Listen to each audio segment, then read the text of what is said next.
ভাই এটা কোন দেশের ফায়ার ফাইটার সিস্টেম আমি জানি না, তবে যতটুকু এই ভিডিওটা দেখছি আমার অনেক সুন্দর লাগছে, অনেক ভালো লাগছে।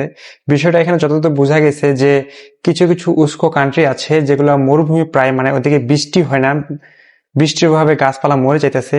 সেই গাছপালাগুলোকে প্রাণবন্তর করার জন্য তারা মূলত ফায়ার সার্ভিস আছে এদের এইসব গাড়িতে কইরা ওই গাছগুলোতে পানি দেওয়ার ব্যবস্থা করে। আমার মনে হইতেছে এগুলো রেগুলার বা প্রায় প্রায় দেওয়া হয়, যার কারণে মানে এলাকার মানুষের সাথে ফায়ার ফাইটারম্যান গুলোর একটা ভালো সম্পর্ক সৃষ্টি হয়ে গেছে। এই কারণেই হয়তোবা এই ধরনের একটা সুন্দর পরিবেশ সৃষ্টি হয়েছে। এটা কোন কান্ট্রি হইতে পারে আমার তেমন কোনো আইডিয়া নাই, আমি বলতে পারতেছি না, তবে সম্ভবত মানে পোশাক এবং পরিবেশ দেখে মনে হইতেছে যেটা আমেরিকার কোনো একটা অঙ্গরাজ্য বা রাজ্য হইতে পারে। দেখেন কত সুন্দর, মানে এটা একটা আনন্দের মতো, বিনোদনের মতো হয়ে গেছে। এদের মূল উদ্দেশ্য ছিল যে রাস্তার পাশে যে গাছগুলো থাকবে এই গাছগুলোতে পানি দিবে যাতে গাছগুলো টিকে থাকে। দেখেন কত সুন্দর একটা পরিবেশ।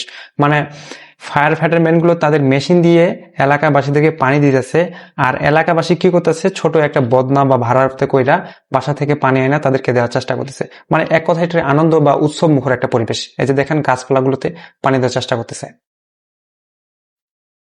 এবং এক কথায় রাস্তার পাশে যাদেরকে পাইছে গাছপালার সাথে মানুষদেরকেও তারা ভিজাই দিছে। আর এই কারণেই হয়তোবা মানে হাসি ঠাট্টার ছলে এলাকাবাসীও তাদেরকে ভিজানোর জন্যই বাসা থেকে বালতিতে বা জগে মগে যেভাবে হোক না কোনো পানি আনে ওই ফায়ার ফাইটার ম্যানদেরকে দেওয়ার চেষ্টা করতেছে এবং তাদেরকে ভেজানোর চেষ্টা করতেছে।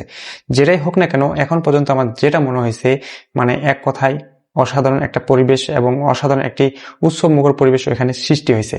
আমার ভালো লাগছে। আপনার কেমন লাগছে অবশ্যই এটা কমেন্ট করে জানিয়ে দিবেন।